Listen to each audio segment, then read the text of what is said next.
Krishna, dear devotees, please accept my our glories to Srila Prabhupada, our glories to Guru Maharaj. Thank you for joining today's daily call. So Guru Maharaj will continue to enlighten us on from Sri Chaitanya Charitamrita, Madhya Leela, chapter 22, verse 133. Yeah, thank you, Hare Krishna. Okay. I'll share the verse, Guru Maharaj.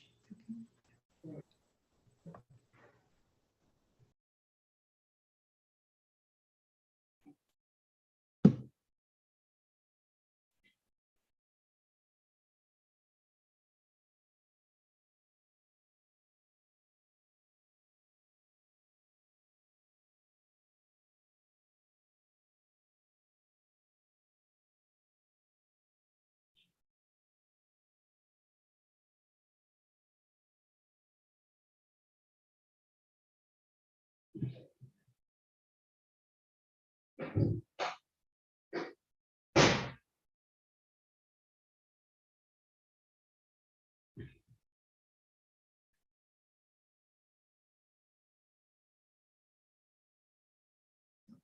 Yeah, thank you very much.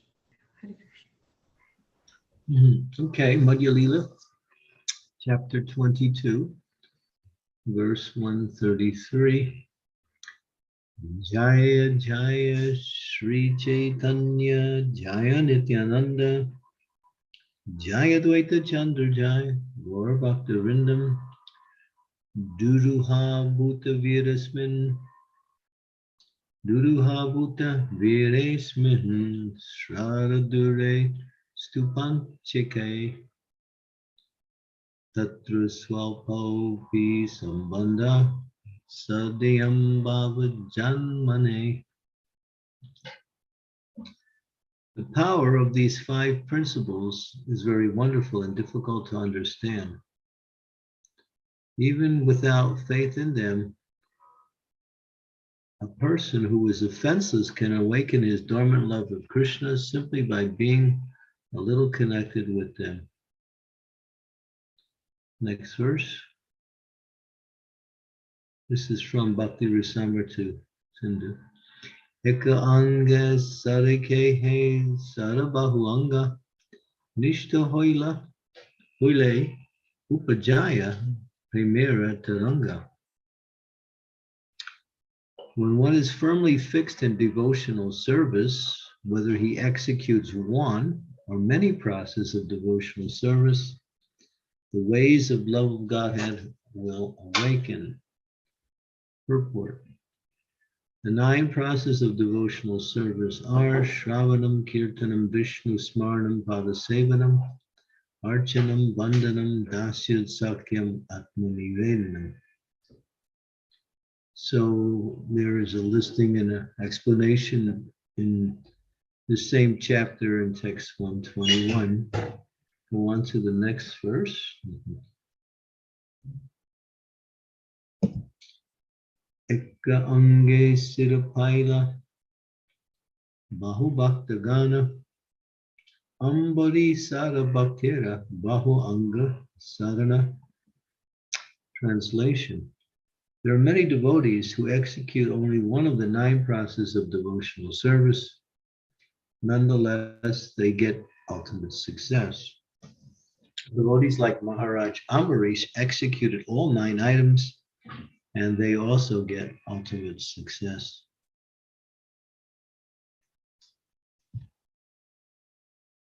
Next verse. Sri Vishnu Swarapati Navabal Vasaki Kitane Balada Smaranata Angri Bajay Lakshmi Pritu Pujane Akruvastvapi Vadane Kapipata Dasyata Sakyarjuna Sarvaswamad Vivadane Baler Abhuta Krishna Ptir Asamparam. Translation. Maharaj Parikshit attained the highest perfection, shelter at the Lord Krishna's lotus feet, simply by hearing about Lord Vishnu. This is, which verse is this? 136, okay.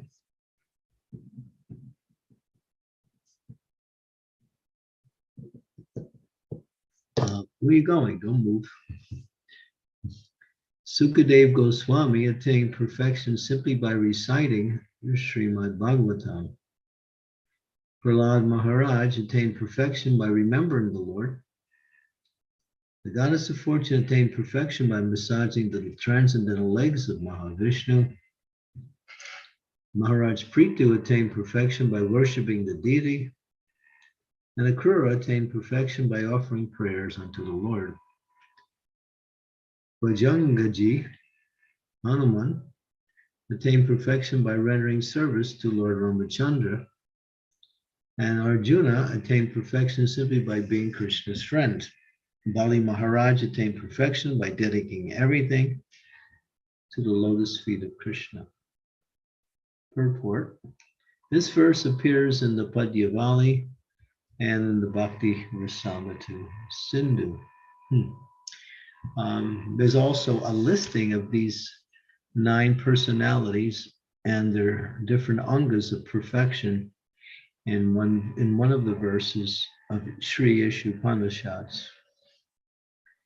But what it mentions here is that these 9 angas, we find someone who has perfected it in its essence. And we have Maharaj Parikshit for hearing. We have Sukadev Goswami for chanting. Prahlad Maharaj for remembering. Lakshmi for serving the lotus feet. Prithu Maharaj for Archanam, deity worship. Akrura for offering prayers. Hanuman for carrying out orders. Arjuna for being a friend, and Bali Maharaj for surrendering everything. So we can learn the excellence of each one of these angas by studying the life of each one of these in relationship to the anga that they executed. It's nice. Okay, next verse.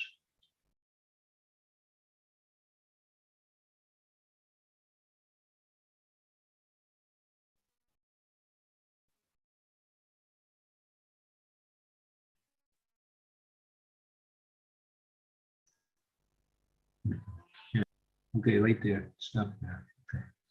So Vaimana Krishna Padara Vindayor Vacham Sivai Kuta Guna Nuvarnane Karo Hare Mandare Manajana Dishu Srutam Chakatruta Chakato Daye Ukandalingan Darshane Drisa Tadrityugatram Sparsasenga Sangamam Granam Chatat Parasaroja Saurabe Srimad Tulasya Rasanam Tat Arpite Ado Hare Kshetro Padanu Sarpane Siro Hirishikesha Pada Vivandane Kamachadasye Katu Kamakam Yayam Kamyaya Yato Tumasloka Janasraya Ratahi. Well, this is all about Maharaj Ambarish. These are verses from the Bhagavatam. Maharaj Ambarish always engaged his mind in the lotus feet of Krishna. This is 22, 137 to 139. His words in describing the spiritual world and in the Supreme Personality of Godhead. His hands in cleansing and washing the Lord's temple. His ears in hearing topics about the Supreme Lord. His eyes in seeing the deity of the Lord in the temple. His body in embracing Vaishnavas or touching their lotus feet. His nostrils in smelling the aroma of the tulsi leaves offered to Lord Krishna's feet. His tongue in tasting food offered to Krishna, his legs in going to places of pilgrimage like Mathura or Vrindavan, or to the Lord's temple, his head in touching the lotus feet of the Lord and offer to him obeisances, and his desire in serving the Lord faithfully. In this way, Maharaj Ambarish engaged his senses in the transcendental loving service of the Lord. As a result, he awakened his dormant loving propensity for the Lord's service. Purport. And these are quotations from Srimad Bhagavatam 9:4, 18 through 20. So here we see how one great personality, Maharaj Ambarish, whose story is very much delineated in detail in this 9th canto, chapter 4, mostly. And he perfected all 9 ways.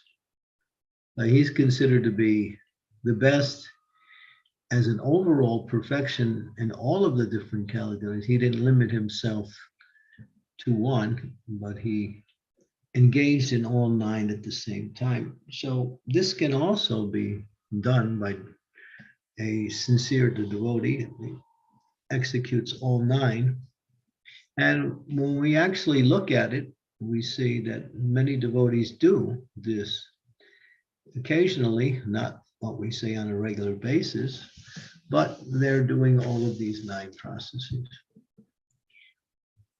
Outside of these 9 processes, there is no other way to perform devotional service. Next verse.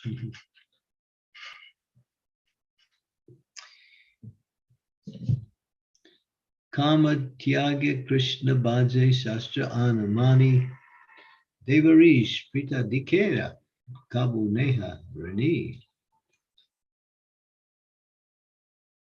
If a person gives up all material desires and completely engages in transcendental loving service to Krishna, as enjoined in the revealed scriptures, he is never indebted to the demigods, sages, or forefathers. Purport.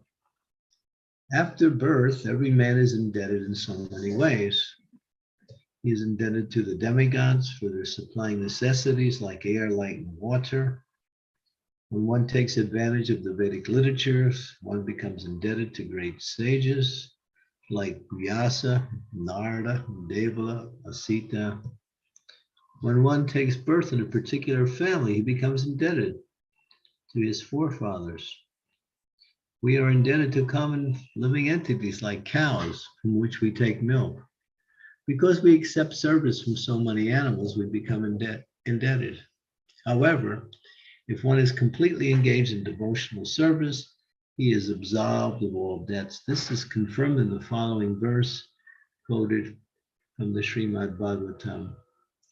Devarshi putatma nirnam trininam naking kanorayan riji savajam yat sharat samsaranam saranam mukundam tato mukundam vitikarta kartam.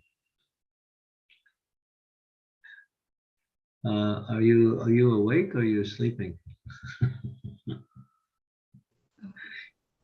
Go to the next verse. It says here, the following verse, yeah. Devarsi putatmaninam pratinam naking kanonayam rachi charajam sarvatma saram saranam savu kato mukundam pratirityakartam. One who is given up all debts and taking shelter at the lotus feet of Mukunda, who gives shelter to all, is not indebted to the demigods, great sages, ordinary living beings, relatives, friends, mankind, or even his forefathers who have passed away. So this is an explanation in relationship to this verse from the previous statement. So now we hear the details. Now this verse is actually very powerful. It's important to know this verse. It is said, Apyapanam Brahmam Yagna, Priti Yagnas Tutarpanam, Homa Daivo Bali Bauto, Niryagyo Tirtapu Janam. By offering obeisances with ghee, one satisfies the demigods. By studying the Vedas, one performs Rama Yagya, which satisfies the great sages. Offering libations of water before one's father is called Priting Yagya. By offering tribute, one performs Bhuta Yagya. By properly receiving guests, one performs Nir Yagya. These are the 5 yagas that liquidate the 5 kinds of indebtedness. Indebtedness to the demigods, great sages, forefathers, living entities, and common men. Therefore, one has to perform these 5 kinds of yagyas. When one takes to the Sankirtan yagya, chanting of the Hare Krishna mantra, one does not have to perform any other yagya. Srimad Bhagavatam, Narada Muni made a statement about the systematic performance of Bhagavad Dharma in connection with statements previously made by the 9 Yogendras before Maharaj Nimi. The sage Karnabhajana Rish explained the 4 incarnations of the 4 yugas, and at the end, in this verse, 141, he explained the position of Krishna's pure devotee and how he is absolved of all debts. Om Gyan Timirandasya Gyananjana Salakaya Chaksun Militam Yena Tasmai Shri Gurave Namaha. Nama Om Vishnu Padaya Krishna Prasnaya Bhutale Shrimakti Bhakti Vedanta Swami Niti Namane Namaste Saraswati Deve Gauravani Pracharine Nirvisesa Sunyavadi Satya De Satarine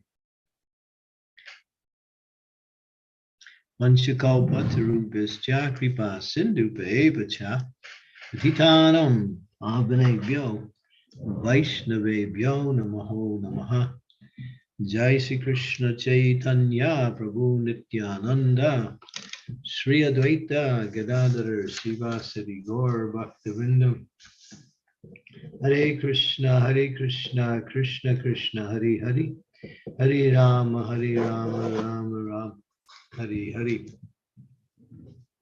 Hare Krishna, Krishna Krishna, Hare Hare. Hare Rama, Rama Rama, Hare Hare. Hare Krishna, Krishna Krishna, Hare Hare. Hare Rama, Rama Rama, Hare Hare. So, what we have here is something that is so essential to know. When we come into the world, we have debts. 5 are mentioned here. We have debts to the demigods who supply the ingredients such as sunshine, moonshine, rain, and various types of atmospheric atmospheric arrangements that are necessary for us to live. We have lungs, but unless we have air, the lungs don't have any value. So the air is supplied by the demigods, by you. We come and we actually have some understanding of what is spiritual life by studying the Vedas. Therefore, we have that knowledge given to us when we appear in the world through Vedic literature. We, our forefathers, relatives, ancestors have gone before this, have given us so much, and therefore when we come in to the world, many times we inherit money or we have a situation that is beneficial. They also set up tradition, they give culture, they give other benefits, knowledge too. So the forefathers are providing. Receiving guests. We have to, when we receive guests are considered to be representatives of the Supreme Personality of Godhead. So when the guest comes to your home, one should treat that person as if it was the Lord himself. And then, of course, there's debts to the common people who provide so many things that we need in our life. So when we come into this world, we are a debtor automatically. Simply by entering into the world, we have debts. And forefathers, demigods, ancestors, people in general. We have debts to our mother and father who gave us the body. So many debts. And we have to pay it back. Prabhupada said, he gives a nice example. You're in your home and you turn on the light and you have illumination in your room. So, but you have to pay the electric bill. Because if you don't pay the electric bill, after some time, they cut off your light. You have to pay for that. So you're a debtor to the electric company who supplies you the light. And so that light is also given by the sun. So the sun is also giving light. So we have indebtedness to the sun god who is giving us light. We have indebtedness to the wind god who gives us air to breathe. The demigods provide so many facilities for the living entities who live. So in every aspect of life, we find ourselves being in debt to some particular category of living entities. And if we die and we don't pay those debts back, we have to take another birth in the next life to start again and come to the stage of paying the debts back by these different yagyas. But as it says here, that one who engages in devotional service, specifically mentioned the Sankirtan yagya, that yagya is the Mahayagya. And in this age, Krishna Varnam Tvasa Krishna, Sangopanga Saparshadam, Yagnai Sankirtanai Prayai Yajantihi Sumeda Saha. That in this age, this is the yagya of the age, to perform Sankirtan, congregational glorification of the Lord by chanting his holy names, specifically the Hare Krishna Maha Mantra.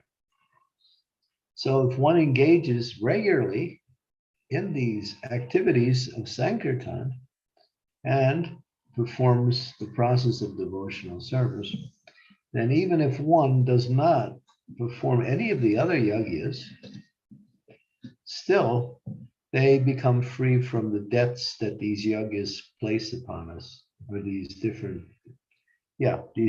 groups of living entities place upon us. Because they say when you have $1 million, you have $1,000 also. You have $10, you have $100. So when you're serving the Supreme Personality, who's the source of everything, he is the foundation for everything in existence. So one who serves the Lord is actually serving everything in relationship to the Lord automatically. That's why devotional service is not limited to the individual's relationship with the Supreme, but it spans itself out and performs welfare work for the entire world. So whenever anyone is engaged in devotional service is doing the highest form of welfare work, they're benefiting all other living entities.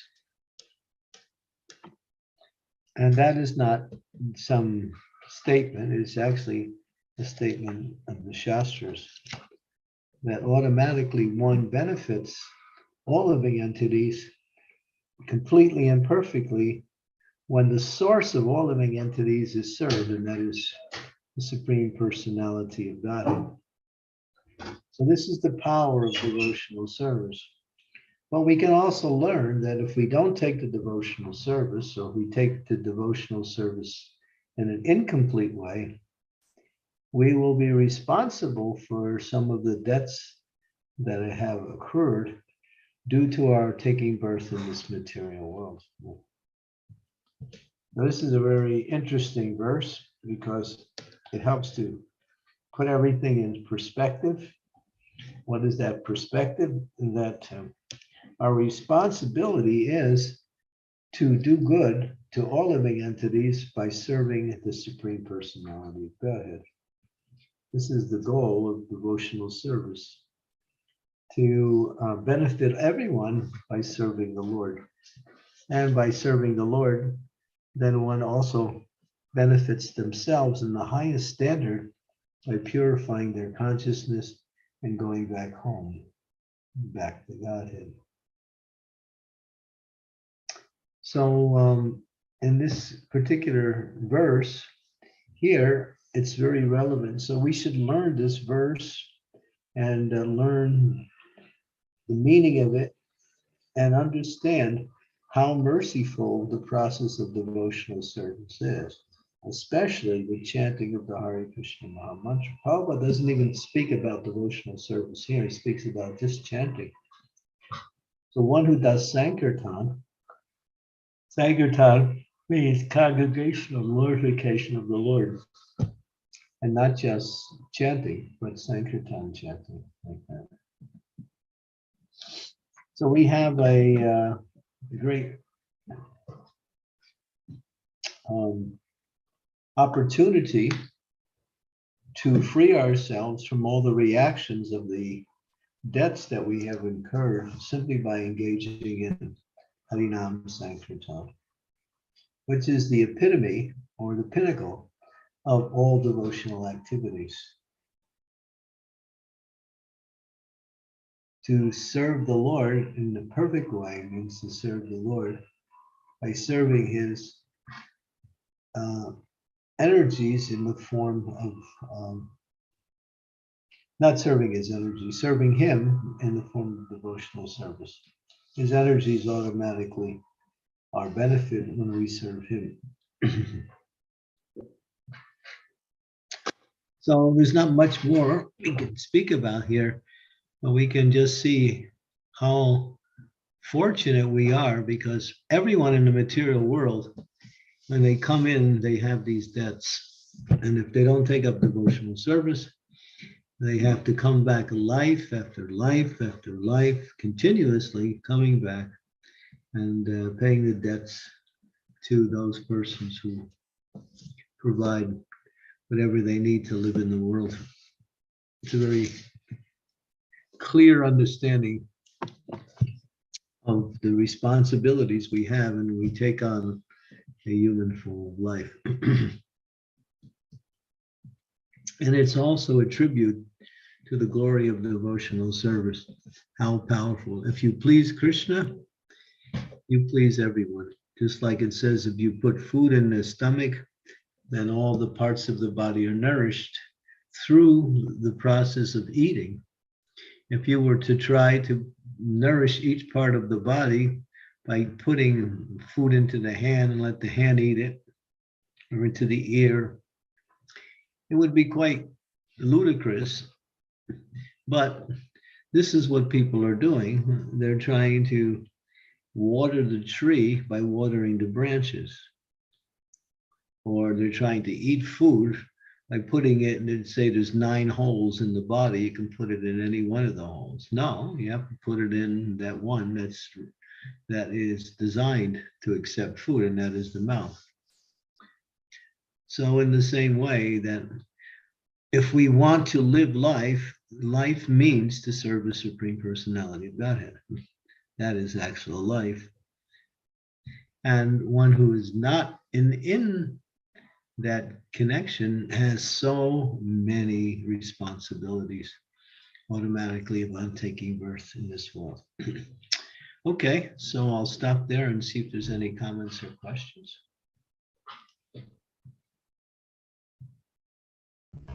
Yeah, Hare Krishna. Guru Maharaj, thank you so much, Guru Maharaj, for the very nice class on which steps. Thank you. I like the point, like one who performs Sankirtana Yajna is not indebted to like anything in this material world. Thank you so much again for this nice class. Dear devotees, if you have any questions, comments, realizations, please do unmute yourself, or you can type in the chat box. Yeah, and also I would request, if possible, please turn on your cameras. It will be nice to see all devotees. Hare Krishna. Thank you.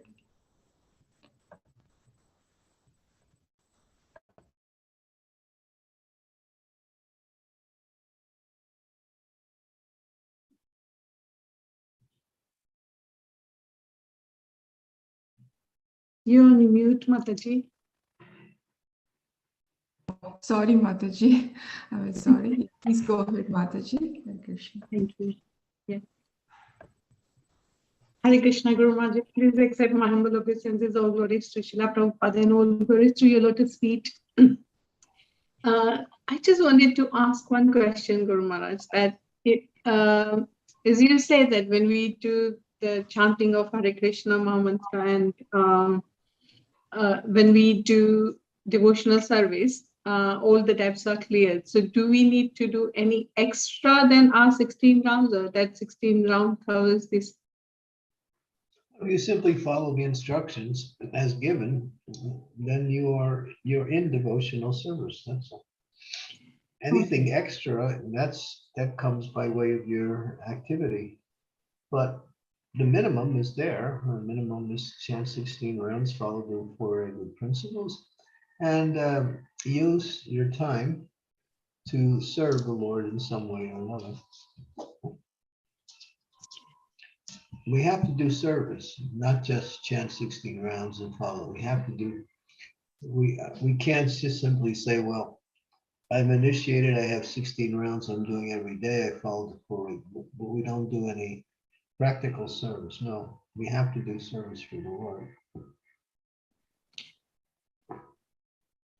So that could be done through the temple, or it could be done through many different agencies, or even at home.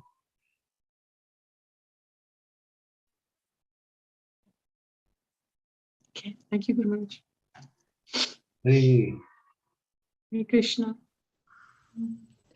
Thank you, Mataji.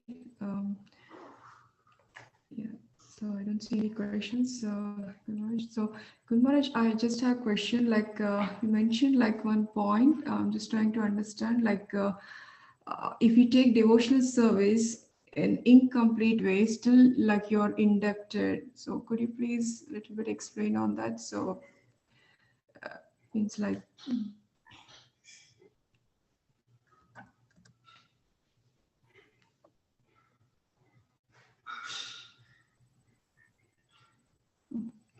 I'm still with you. I'm waiting for questions. Yeah, Guru Maharaj. So my question is like you have mentioned, like if you take devotional service, but still in an incomplete way, you're still indebted. So could you please explain? That means like if you don't perform the devotional service, like all 9 process. It doesn't mention that anywhere. It says if you're engaged in devotional service, then you're rightly situated. Complete or incomplete, what is complete or incomplete? Then you have, that seems to be what is incomplete is that if we don't follow the regulative principles. Okay. So. And this chapter has been mentioning all the regulative principles. There's 64 regulative principles. Okay. So does that mean you're in debt? No. As soon as you take up devotional service and you act in that capacity, you're free from debt. Okay. Yeah. So, Guru Maharaj, any one devotional service, if we do it, still like we are not indebted. So I should understand like that. So if you are engaged in chanting, deity worship.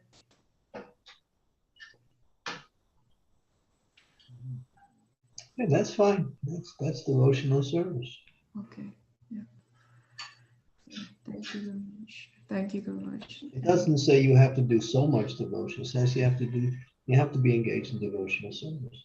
But you have to be chanting Hare Krishna too. That's the requirement. Okay, very much. Yes, thank you. Thank you very much. Yeah, Sridevi Mataji, please go ahead. Thank you, Sudha. Please accept my humble obeisances, dear Guru Maharaj. All glories to Srila Prabhupada. All glories to you. Thank you, Guru Maharaj, for today's class. I have a couple of questions, actually, in fact, just what Sudha said. And also, I'm just wondering that because this verse is clearly saying you're not indebted to forefathers, you're not indebted to anyone, that as devotees, we might use that as an excuse to say, oh, I'm not going to take care of my old parents. I'm not going to take care of my, dependents because I'm engaged in service. I'm chanting. I'm going to temple. I'm doing this. And so Lord will take care of them. So how does that work? I mean, we can become like that also, isn't it? And not care for those who need our care? That's up to you. No one's forcing you to do anything, but you have to do something. You have to do service. How do you do service? Whether you do it this way or that way, or this much or that much. It's all relative to the person, the situation. Like that. Some people are 24 hours engaged. Some people are engaged 24 seconds. You know, it's not as long as you're engaged in devotional service. You know. How you want to serve, that comes by way of circumstance and instructions. So when you said, I wrote this down, if we don't do this in a complete way, then we will still be responsible for some debts. So that means when we are not fully engaging ourselves in devotional service, we'll still be in debt. Is that correct? It doesn't say anything. It doesn't say fully engaged. It says devotional service. But the connotation of the particular statement indicates full devotional service. It's a connotative mark. It's not a denotative mark. In other words, you have to understand what it means when you say being engaged in devotional service. If you are engaged in taking care of material responsibilities in relationship to your practice of devotional service, and you're dovetailing all of those in devotional service, then that's devotional service. In other words, if you're like taking a break and going on a vacation every once in a while because you need a little break from devotional service, then you're just going to compound your material desires more and more. Right. And yes. Yeah. So when the connotative statement is devotional service means that is your main occupation. Yes, Guru Maharaj. Thank you for clarifying that. Thank you very much. Hare Krishna. Yeah. Thank you, Mataji. I see a question by Prem Kishori Mataji. Mataji, please go ahead. Thank you, Sudha Mataji. Hare Krishna, Guru Maharaj. Please accept my humble obeisances. August to Prabhupada, August to your lotus feet. Guru Maharaj, one question and one clarification. What should I put first, question or clarification?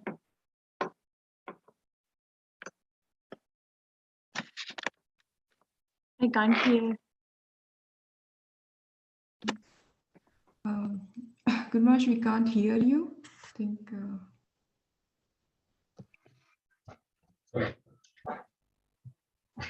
Going? Yes. Some internet problem. Okay, let me see here. We lost the whole thing here. I can hear you, Guru Maharaj. Okay, now you can begin again. So what should I put first, question or clarification? Well, it depends on the question, whether the clarification is first or second. Okay, so I'll put the question first. So the verse today is always confusing to me, that we are not obligated to anyone, whether living or dead, or higher authorities or other living entities.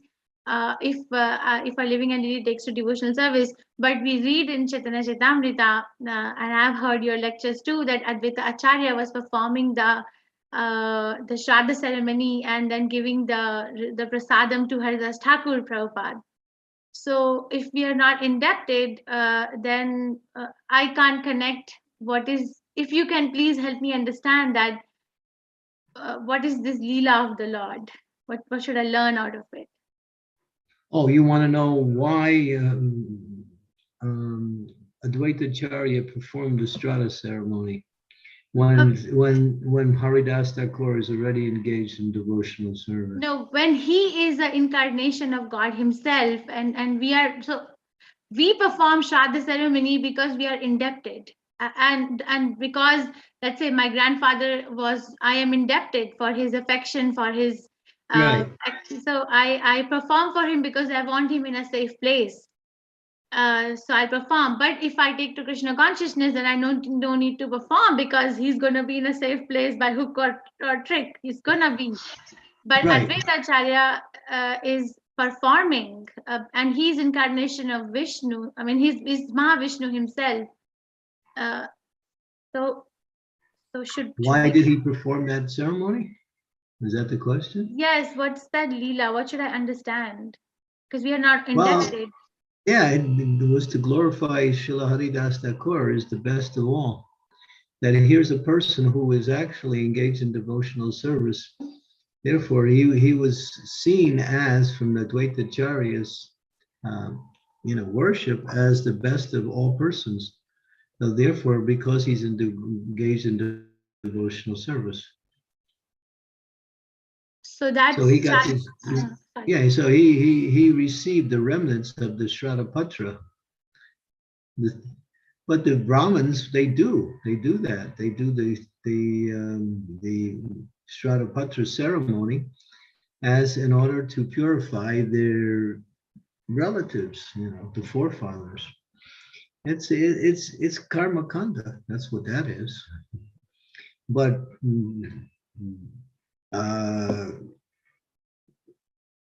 Advaita Acharya wanted to show all of these Brahmins and everyone that here is the best of all Brahmanas, because he's engaged in devotional service. And he's chanting the holy names of the Lord always. So basically, it was a glorification of Haridas Thakur Prabhupada. Yeah, and showing the superiority of devotional service over these karma kanda activities. Oh, okay. Thank you, Guru Maharaj. Thank you. This has been staying. Discussion was with me for years, for decades actually. And one clarification: it's a continuation from Shridevi Mataji's question that some devotee might take. Oh, I'm not indebted, so I'm not going to take care of my dependents or elderly parents. But one thing that comes to my my consciousness or my remembrance is that in 17th chapter of Bhagavad Gita, when Krishna talks about austerity, like in the three modes, and then he says austerity of the body, of the mind, and of the speech. So in the austerity of the body, he does mention that worship of the forefathers. For paying obeisances to the mother and father. Prabhupada writes in the purport. So if we are, is my understanding proper that if, let's say, I approach you, you're my spiritual master, and I ask your permission, can I, abandon my responsibilities and you give me a green light, then it's devotional service. But if you don't give me a green light and I still do it, then that's not devotional service. Is that proper?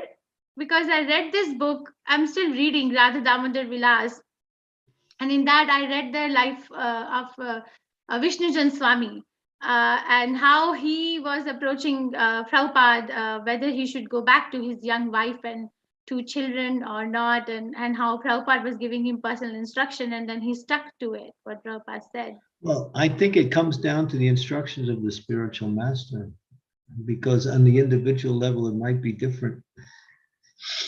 And Yes. so Prabhupada has given a general statement that you take care of your parents because they have, it was in this birth that you received the opportunity of devotional service. So there's a type of indebtedness there that goes beyond just the indebtedness of receiving the body.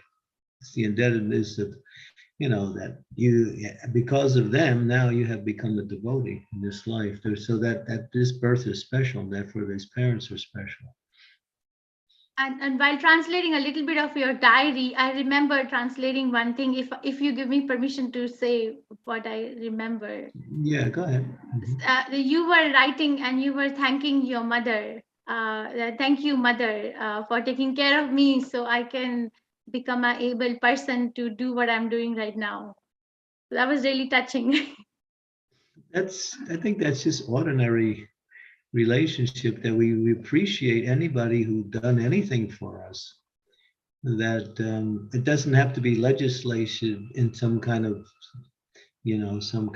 scriptural references yet.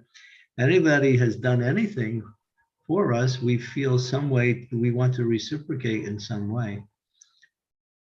That's human nature, I think. Yes, but I just wanted to see clarification that not because this verse is there and I am there, so I can bypass the spiritual master and just do whatever I want and call it like Krishna consciousness. Yeah, well, what we'll do is when people are callous to doing that, we'll show them the verse just to, we'll wake them up. But I do have one realization about the topic, if I may share. Generally, I'm not that experienced. I'm not experienced at all in Krishna consciousness. But generally, whatever little I see in my own life or somebody around me, is that when they want to, give up, it's really not because of attachment to Krishna. It's because of raga, bhaya, or krodha. So in Bhagavad Gita, I have read 2 times Krishna mentions vita, raga, bhaya, krodha, 2nd chapter and 4th chapter. So to give up the raga, attachment, bhaya, which is like fear, and krodha or anger. So devotional service is beyond these 3 domains of raga, bhaya, krodha. But we want to give up because of one of the 3 of these, one of the 3 or all the 3 or 2 of the 3. But really not higher reason. Yeah, a person who is motivated by personal desires will accept or not accept according to whether that is favorable to their fulfillment of desires. But for a devotee, he'll give it up because it enhances their devotional service. So the other day, thank you, Guru Maharaj. That's so nice to hear. But other day, Mahatma Prabhu was giving class in Nagri. I was hearing online. He said, pizza story. If no one has a question, if I'm not taking up the class time of the class, may I say the story of the Mahatma Prabhu said pizza story? Yeah, go ahead. Keep it going. So he said there are different ways that we develop detachment from this world. So he said that there's a pizza story. That there was this person who liked to eat pizza a lot. I mean, he could go anywhere if you invite them for pizza. So he was invited by one of his friends for a pizza party. But before serving pizza, he asked him, okay, tell me a few things that you don't like about pizza. So he said, oh, so don't like. So he really had to dig his memory and say, oh, it's made of white flour, so and cheese, so cholesterol. This can cause cholesterol, and cholesterol can cause blockage in the arteries and can cause heart attack, or it can even actually increase my blood sugar because it's so hard to digest, or it is taken from the cheese is made from the cows of a milk which are sent to slaughterhouses. So that's like, so he went on and then he said, okay, at the end, the friend asked that person, so tell me, what kind of a pizza can I serve you now? And the person said, I don't want it. I feel nauseous. So because this is He gave up eating pizza. because he said this is one way people that we can develop detachment from the world by seeing that what a bad place it is and what is this. But he said he knows some devotees who only develop detachment by saying how bad Maya is.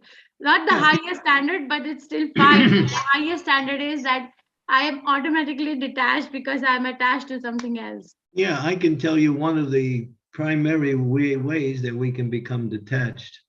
When we see another person, we think, oh, this person is attractive. Maybe when we want to enjoy that person. So, but then you understand, what is that person made of? It's a body, and inside the body, there's blood, pus, urine, bone, marrow, feces, and various other kinds of ingredients. There's also worms and various other things. And it has a lot of bad smells to it. And it's covered by a layer of skin. And if you look closely at the skin, you'll find that there's little worms in the skin that keep the skin fresh by eating up the bacteria. So these worms are always there. So, and when you actually analyze the material body, it's quite disgusting. And therefore, I want to squeeze this material body because it's so nice. So what are you squeezing? A bunch of bones, skin, flesh, and all these, mucus, bile, air, and all kinds of other, what we call really nice ingredients,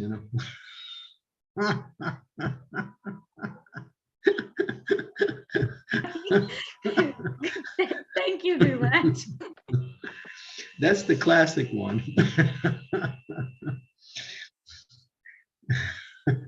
That discourages those who are people who are attracted to other people's bodies when you give them an analysis of what it's made of. And then they think, oh my God.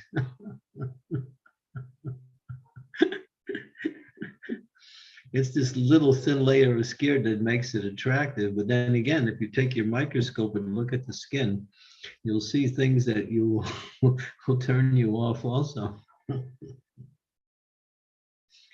So yeah, so that's what it is. And so anyway, yeah, this is it's this detachment by discussion, disgusting. No, you can do that with so many things, and actually come to the point of really realizing that there's nothing in this material world that is attractive.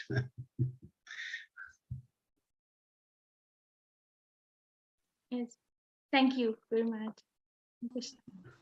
Yeah, some ladies don't like that particular analysis, but anyway, what can I do? They stand in front of the mirror all day, just trying to make their bodies looking so nice, so they can attract the opposite sex. What are they working on? This is what they're working with, So we put all colognes and we put all kinds of fragrances and we all put all kinds of nice things. We put some mascara on the eyes and we put some other things and, make it look, to make it smell nice. It smells bad in the first place. We want to make it smell nice by putting all these other things on it.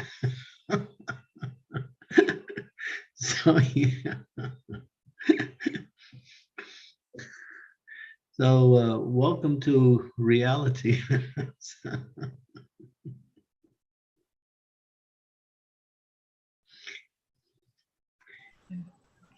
Yeah, thank you, Mataji. That was nice question answer. Sometimes we tell a little joke. Maybe the ladies will not like this joke. Should I tell it anyway? Yes, Guru. You're not so enthusiastic, so I won't say anything. Yes, Guru Maharaj, we are missing your jokes. My children are missing too. Okay. So a man gets married, he falls in love with his wife, and you know, he's always seen her all nicely dressed up with all kinds of makeup and everything. And then the first day after their marriage, you know, he wakes up in the morning and he sees his wife also waking up in the morning. He says, "Who are you?" And she said, "I'm your wife." No.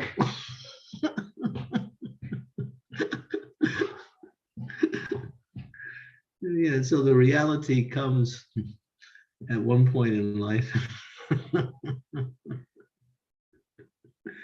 You know, the husband's the same thing. If you read Rukmini's description, when Krishna tried to discourage her from accepting him in order to get her mad in love, you know, he did use different ways to put himself in a very low and abominable position.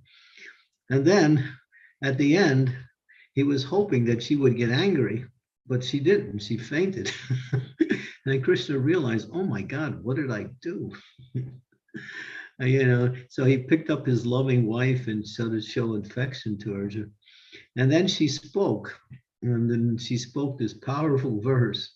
What woman in creation would accept anyone in this world who has a body covered with hairs, mustaches, and then she goes into all the ingredients that I mentioned. And she describes the human body inside and outside. What woman in their right mind would accept this over you?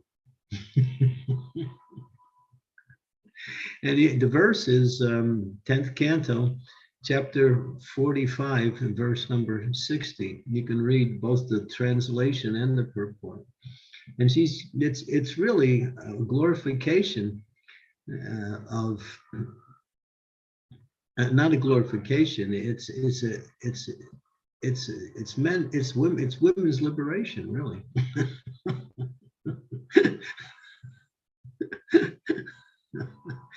She's just saying, you know, what woman in her right mind would accept this, describing the human body of a male, over you? And that became the tribute to glorification of that Krishna is the real husband of all ladies. Not only the real one, the only one.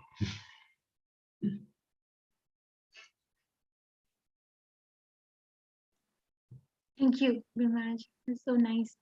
I thought you would appreciate that one. Thank you. Yes. It's different when we hear from you. I've read it so many times, but it has a different impact. Thank you. I hope the impact wasn't anything outside of truth. Yes, no, it's not. Yeah. And to mention in Chaitanya Charitamrita also, that Krishna is the husband for every woman in the world. He's the only husband. So in that case, man is also a woman. Yeah. Because Right. the Prakriti. Yeah. He's also a woman. That's true. So there's only one male. Thank you. I could say something else, but I won't say it because they'll have to cut it out of the tape once I say it. So I better not say it.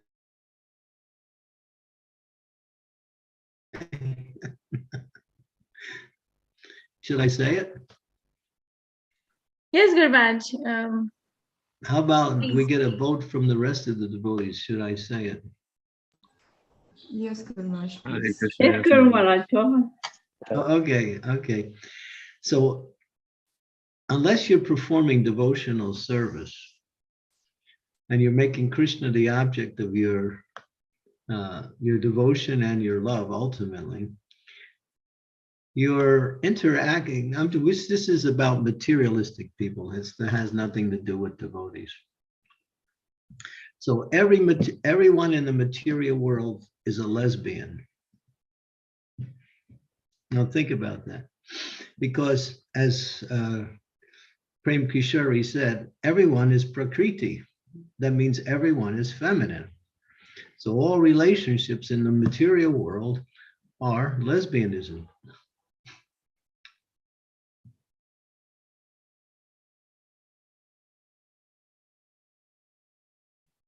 Haribol.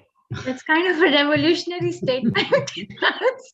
It's nowhere to be found in Shastra.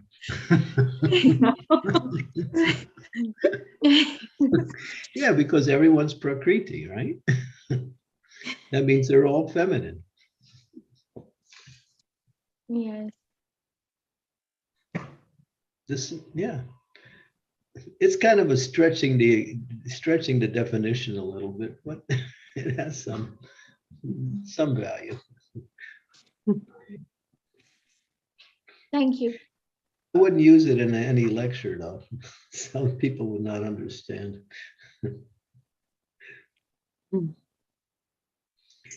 But yeah, anyone who tries to enjoy in this material world actually is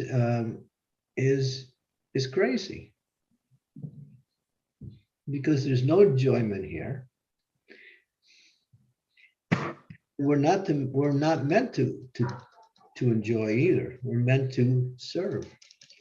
And enjoyment comes by way of service, not by trying to enjoy.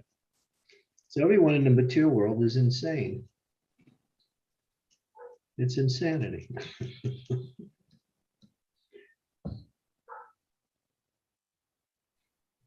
Because as soon as you take the wrong principle, I am this body, and then you do anything in relationship to that, you're going in a direction that has no value or no truth.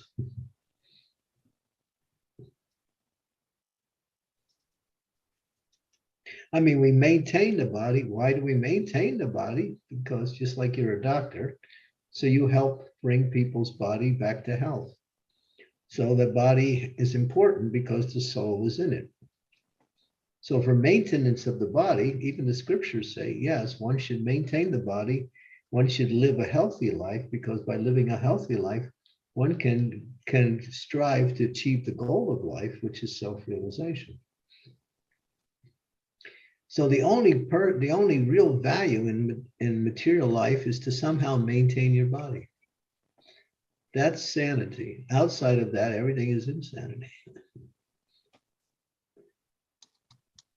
So we have to eat, we have to sleep, we have to maybe have family members. We also have to take care and make sure we keep our health up. All that's within the context of devotional service, because if the body breaks down, then one cannot perform devotional service to their capacity. So Prabhupada said, the body is valuable because I am in it. Like the car, we take care of the car because it gets us to where we want to go. So it has some use. So the body has use in the material world, but to try to enjoy it, then you are just using it in a way that is that's not meant to be used. So Krishna consciousness teaches Ishavasham idam sarvam.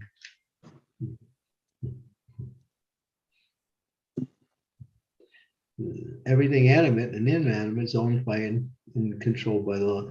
Ishavasham idam sarvam yat kijat tigam jigat tena jaktena bunjitaha magridaha kisisvedanam. This is the first verse in Sri Upanishads, which is one of the most important of all the Upanishads. It says that you live according to your needs. That's all. And if you live that way, you can aspire to live for hundreds of years.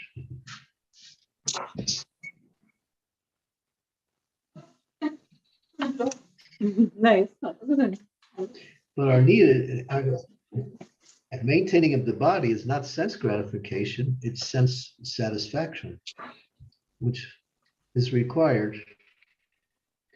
Too much means, falling into the lower modes. Too little means unable to control the mind and direct the mind.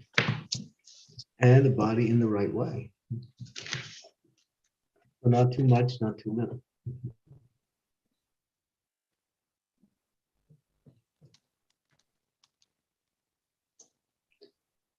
But the body's not us. That we have to remember.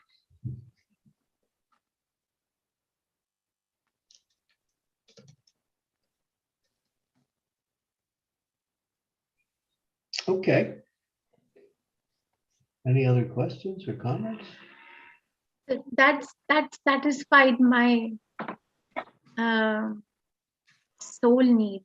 Your statements that, you know, when we eat food or drink water, it quenches the thirst or satisfies the hunger.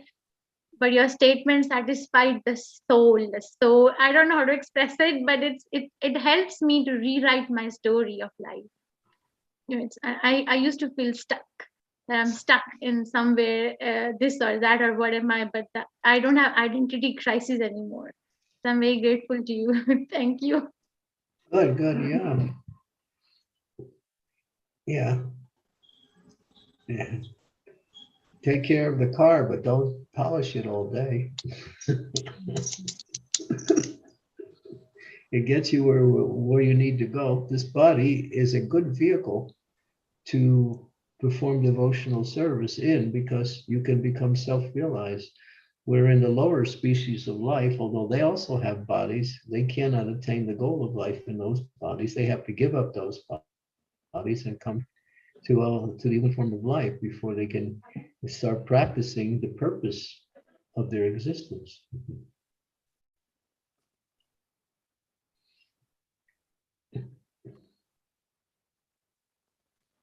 Purpose of our existence is to love Krishna and go back to Krishna. That's the purpose of our existence.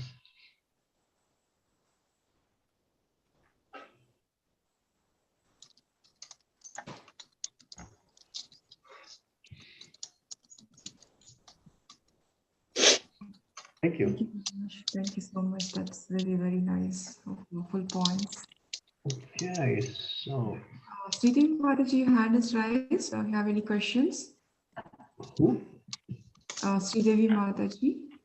I don't have a question, but I wanted to say that Guru Maharaj made me read this particular verse out loud in the Bhagavatam class just before I was coming to Mayapur as a warning, I think. And if you will give me 1 minute, I can read this translation. Yes, Mataji, please. Yeah. Okay, it's the translation to 10:60:45.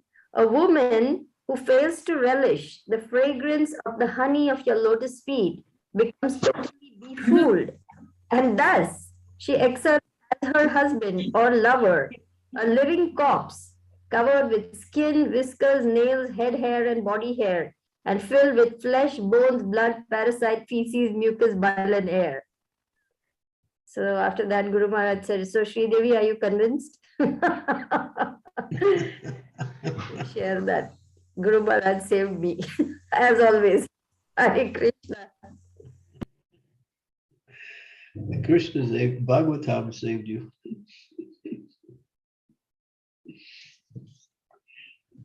Okay. Thank you, Mataji. Thank you for sharing that. Very nice. Thank you. Thank you all. Thank to all the devotees for your attendance on these classes. And tomorrow we'll be going to Charlotte for their Zoom call, and it starts a little bit later, like around 1:20. I'm sorry, 12:20 UK time.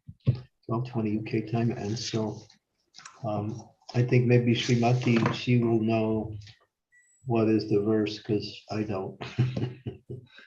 Yes, Guru Maharaj, Hare Krishna, please accept my humble obeisances, all goes to Srila Prabhupada. Yes, Guru Maharaj, the verse is 5th canto, 18th chapter, 36 verse, 5:18:36. 5:18:36 for Yes, tomorrow's class at 12:20 UK time. Yes, Guru Maharaj. Okay. Thank you to all the devotees, and I'm so happy that there's so many devotees who are coming every day. And We want as many devotees to come as possible, but for those of you who are coming every day, it's glorious. And it's a tribute to, the whole process of devotional service is to hear and chant the glories of the Lord. Okay. Thank you very much. Srila Prabhupada ki jai. Jai. Sudha, you can close the program. Thank you, Guru Maharaj. Hare Krishna. Thank you. Hare Thank you, Krishna. Maharaj. Hare Krishna. Thank you all. Hare Krishna. Thank you, dear Guru Maharaj. Hare Krishna.